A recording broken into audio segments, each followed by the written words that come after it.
Okay, so ito yung Dark and Light Side of Life, episode 250. Sa mga suki ko, alam na nila ito. Pero itong Dark Side of Life, ito yung pinanggagalingan ng problema ninyo sa paparating na 9 hanggang 10 ng papasok na linggo. So, dito manggagaling yon. Alamin natin mamaya. Kukuha tayo dyan ng 3. At ito naman yung light side kung saan posible na magkaroon ng solusyon ang mga suliranin na meron sa papasok na linggo. Sa gustong magpabook ng full private reading at itong card yung gusto nyo, sabihin nyo lang po, okay? Ngayon, yung unang problema, the devil. Talagang demonyo talaga yung problema. Pangalawa, the Fool, and ito, pagbigyan natin, tumalon ito. And the 10 of Cups. Ito yon, di ba? Maraming makaka-relate dyan. Tingnan mo. Kasi, dito sasabihin na, yung devil kasi literal na masama, di ba? Bago ka na matuto sa buhay, dadanas ka muna ng matinding pagsubok, problema, ando doon yung mai-impluwensyahan ka ng hindi maganda, ando doon yung magsasayang ka ng oras, panahon, at damdamin sa mga taong inaakala mong totoo at tapat sa'yo, yung pala hindi. Dito yon, di ba? Ito yung pakiramdam na ginawa kang tanga, ginagago ka, tinatraidor ka. Kasi, nakikisama lang sila sa'yo dahil ikaw yung pumupuno sa mga pangangailangan nila. Tignan natin dito kung ano yung itutuloy niyang kwento. Light side of life,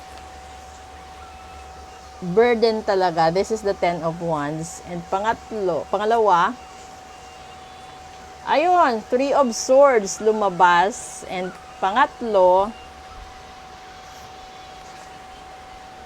the 5 of Pentacles. Talagang, ito yung worst na problema. Kasi, continuous. So, sa inyong lahat na nakakapanood nito at pwede nyo i-share to or pwede nyo i-repost doon sa mga tao na kailangang makapanood nito. Dahil isa itong pahiwatig na ang kwento ng dark side is napupunta dito sa light side. Marami kang suliranin sa buhay, obligasyon, responsibilidad, gastusin, di ba?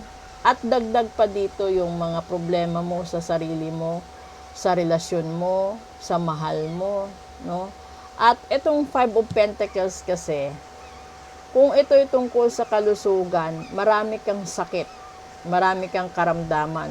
Kung ito na may tungkol sa negosyo, sa trabaho, kapos lagi ang pera mo. Kung ito naman ay tungkol sa relasyon, lagi kang niloloko, nasasaktan, pinaiiyak, lumuluha.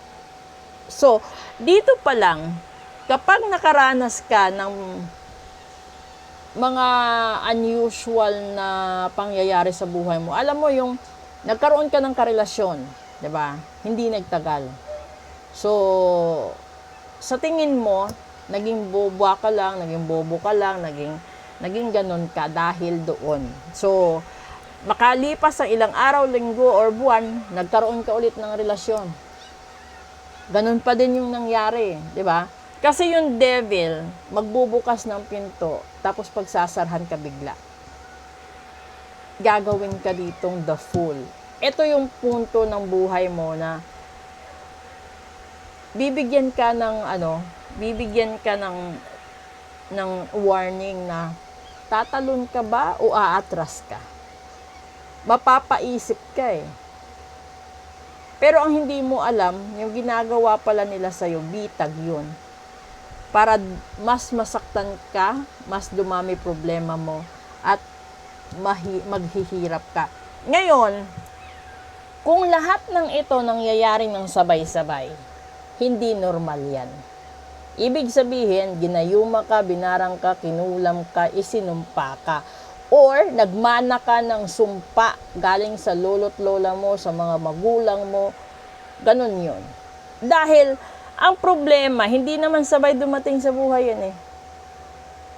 Posible magsabay 2, 3, pero hindi po pwedeng magsabay ang 6. Dahil hindi ka naman nagsabay na gumawa ng desisyon eh. 'Di ba? So, kapag ito dinadanas mo ngayon or dadanasin mo pa lang, ibig sabihin may ibang tao na pinakulam ka para magsabay-sabay lahat ng problema mo na hindi mo maaalala na sila ang may kasalanan.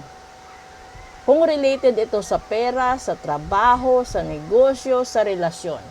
Sa relasyon kasi kalimitan, nangyayari ito ng sabay-sabay kung yung nang-agaw ay kaibigan mo or kabarkada mo or kakilala mo. Kasi gagawin niya talaga lahat ng desperate na act para magsabay ang problema mo at hindi ka makafocus sa kanya.